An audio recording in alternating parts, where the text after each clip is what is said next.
e ele continuará a livrar-nos. 1 Pedro capítulo 1, versículo 9, capítulo 2, versículo 2, Hebreus capítulo 10, versículo 39, 2 Coríntios capítulo 5, do 15 ao 21, 1 João capítulo 2, versículo 27, Romanos capítulo 12, versículo 2, Romanos capítulo 8, do versículo 20 até o versículo 30. Essas são nossas leituras bíblicas. Ele continuará a livrar-nos.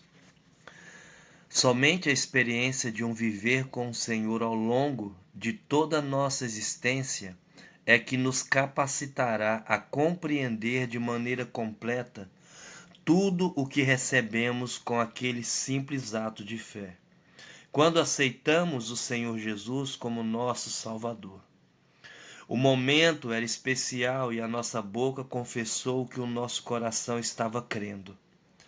Tal passo de fé, que aos olhos humanos nem parece ter muito sentido, na verdade é importantíssimo, pois vai definir o nosso destino eternamente. Esse passo é a primeira etapa da salvação, que corresponde à salvação do nosso espírito. No entanto, somos tripartidos, temos espírito, alma e corpo. Se em fração de segundos nosso espírito é salvo, e quanto à nossa alma e o nosso corpo? Na segunda vinda de Cristo, a transfiguração do corpo ocorrerá num abrir e fechar de olhos. 1 Coríntios, capítulo 15, versículo 52. Tanto o primeiro como o terceiro estágio não dependem de nenhum esforço nosso.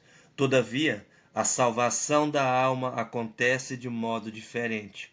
Não é em minutos que a alma é salva, mas durante toda a existência.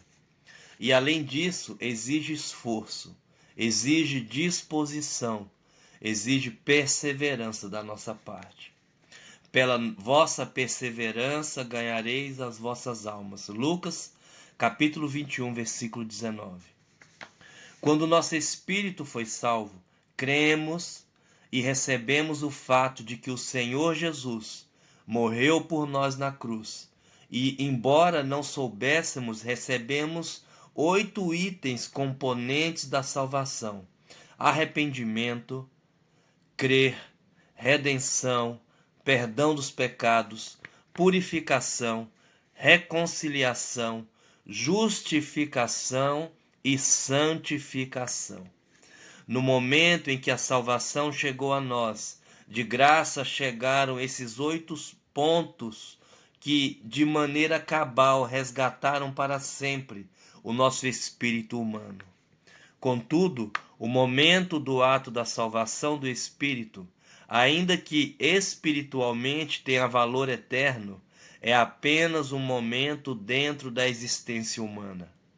E os outros momentos, dias e anos que seguem o momento da salvação. A salvação do espírito é como uma porta que se abre para um longo caminho. Entramos pela porta e agora precisamos percorrer o caminho passo a passo. A partir da salvação do espírito, prosseguimos para a salvação da alma. E a salvação plena terá lugar na volta do Senhor Jesus, quando concluirá com a glorificação do nosso corpo. Hoje é tempo da salvação da alma. A alma humana é formada de mente, emoção e vontade, que nada mais são que o nosso ego, a nossa personalidade, o nosso eu. A alma tem a função de pensar, sentir e motivar a ação. A função da alma é muito especial e fundamental, pois quer planeja e decide ou escolhe a ação para que o objetivo seja alcançado. Todavia, a queda do homem estragou a alma humana criada para servir a Deus. Pensando nas coisas de Deus, amando o que Deus ama e escolhendo a escolha de Deus. Desde que o pecado entrou no homem, pouco a pouco tem corrompido a alma humana, levando-a justamente a buscar outros interesses longe de Deus. O resultado é afastamento de Deus e da sua vontade. No momento da salvação, nosso espírito que estava amortecido recobra sua função, que é contatar Deus e viver na sua presença, tornando-se a habitação do próprio Deus. Mas além de habitar no espírito, Deus quer habitar na alma, saturando-a da vida divina. É somente assim que a função da alma será restaurada para buscar, para pensar, para sentir e escolher as coisas de Deus. Nisso consiste a salvação da alma. O processo é longo e depende do trabalhar de Deus em nosso interior, que depende de nossa permissão e disposição. Se permitirmos que o Senhor haja livremente em nossa vida, Ele removerá entulhos e tesouros de dentro de nós com a ajuda das circunstâncias exteriores e acrescentará a sua própria vida a nós. Se a nossa disposição é dizer sim e amém ao arranjo divino, certamente a nossa alma estará sendo salva. Em 2 Coríntios, capítulo 1, versículo 9 e 10, nós lemos: para que não confiemos em nós, e sim no Deus que ressuscita os mortos, o qual nos livrou e livrará de tão grande morte, em quem temos esperado que ainda continuará a livrar-nos. E em 1 Pedro, capítulo 1, versículo 9, obtendo o fim da vossa fé, a salvação das vossas almas.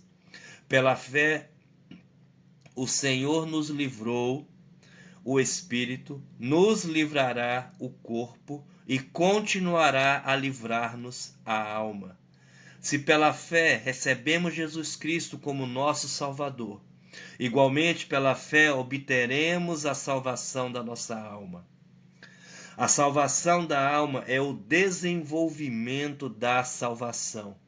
À medida que crescemos espiritualmente, mais salvos vamos sendo. Em 1 Pedro, capítulo 2, versículo 2, vemos a maneira pela qual a salvação se desenvolve. Desejai ardentemente, como crianças recém-nascidas, o genuíno leite espiritual, para que por ele vos seja dado crescimento para a salvação.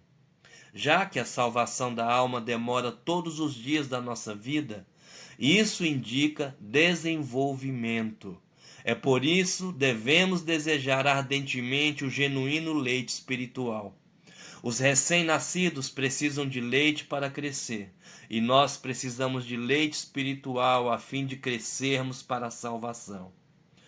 O genuíno leite espiritual é o suprimento do Espírito que faz com que a vida divina cresça e alcance a alma. Quanto mais a vida divina cresce, mais a vida da alma descresce. Isto é, o ego vai diminuir. E é assim que a alma vai sendo salva. A palavra de Deus é espírito e vida, por isso ela deve habitar ricamente em nós. Se ouvirmos e praticarmos as palavras do Senhor, nos tornaremos sábios para a salvação. 2 Timóteo, capítulo 3, versículo 15. Que Jesus te abençoe.